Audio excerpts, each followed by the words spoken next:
সকাল সকাল ঘুম থেকে উঠতে না উঠতেই নাইকা থেকে আমার পার্সেল চলে এসেছে। Hello everyone, good morning and welcome back to my new mini blog.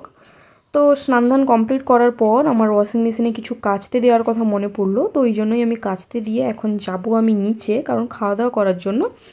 তো চলে এসেছি নিচে এসে খাওয়া দাওয়া কমপ্লিট করে আর এদিকে আমি অন্যান্য রান্নাগুলো করে ফেলেছি। আর আমার হাজব্যান্ড বানাচ্ছে চিকেন।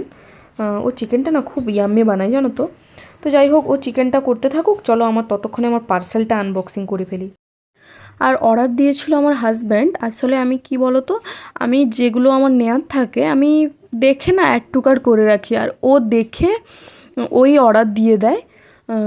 তো যাই হোক, সকাল সকাল আমি জানিও না যে আজকে আমার পার্সেলটা আসার আছে। ওই বললো তোমার পার্সেল এসছে আজকে, তো ওই গিয়ে আমাকে এনে দিল।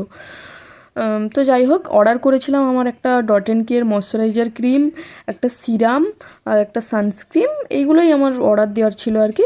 তো আজকের মিনি ব্লগটা তোমাদের কেমন লাগলো অবশ্যই কমেন্ট করে জানিও। যদি ভালো লাগে তো like, comment, share and subscribe করো। চলো bye bye and thank you.